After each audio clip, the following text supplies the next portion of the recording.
Love News at Prime. Thanks for staying with us tonight. The Solidarity Fund plans to spend 500 million rand to boost the country's vaccine rollout program.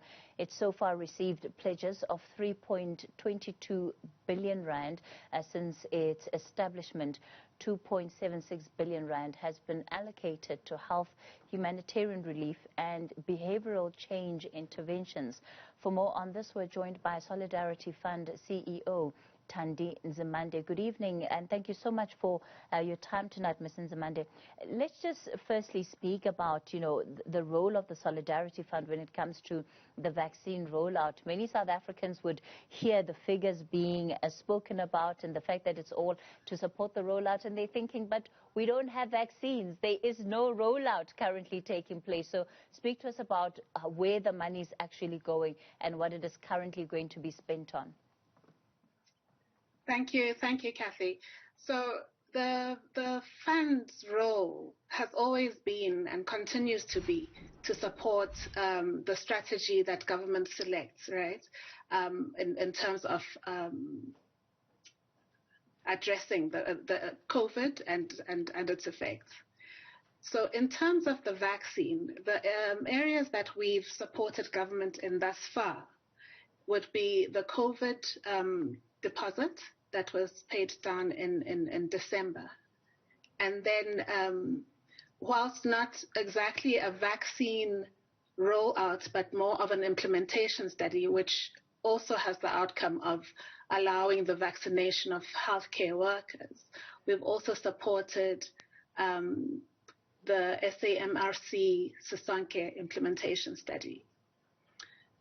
In terms of other discussions that we're having with government, we are looking at supporting capacity within the Department of Health, both at national as well as at provincial government.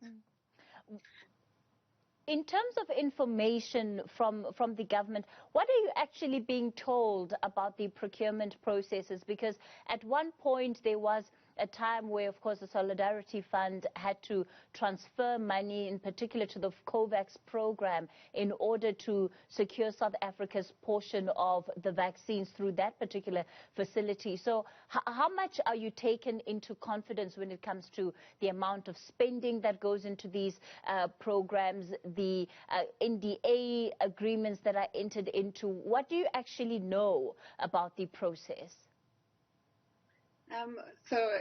With respect to those very NDA, those non-disclosure agreements that you refer to, it is very difficult to get an understanding of what has been agreed or what's been negotiated.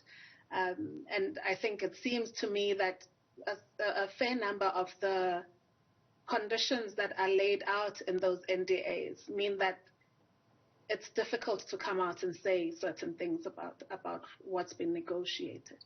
So generally speaking, we are in no wiser position other than to say, as has been announced, that there will be the rollout, the phase 2 rollout is likely to start in May.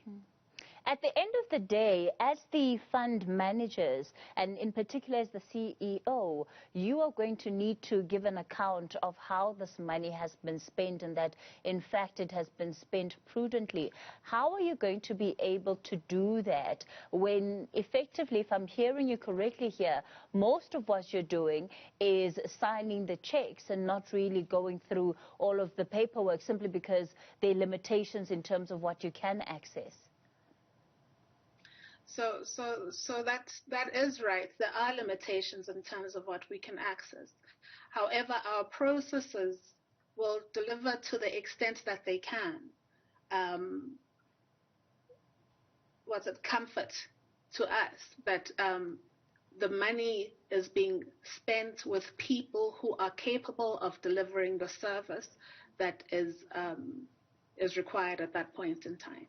We will not, for instance, whilst we may fund something, we are obviously interested in finding out that it will happen in the way that it is said it will happen, and we have vetting processes that we go through.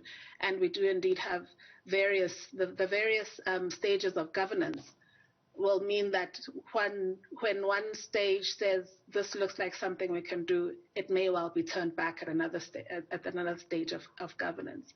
So those are the checks and balances that we can rely on to make sure that donors' funds are well utilized. So right now, beyond, just outside of the COVAX facility, does this 500 rand that the fund is going to be spending, does it include that 300 odd million that was spent towards COVAX, or is this just independent, it's a new set of funds, and what in particular will it be used to fund? No, this is a new set of funds. So we're out on a new fundraising, really, and that is looking at the rollout processes, the actual implementation aspects of the vaccine. So it's one thing to get the vaccines in the country and have the medicines. It's quite another to make sure that they end up in somebody's arm, and they end up in 40 million South Africans' arms, as it were. So it's a mammoth task that is being undertaken. We are fundraising in the same way that we did right at the outset of the fund, where there isn't clear definition as to all the things that will need to happen. But we are clear that there are many things that do need to happen that may present certain gaps that only the Solidarity Fund will be able to assist with.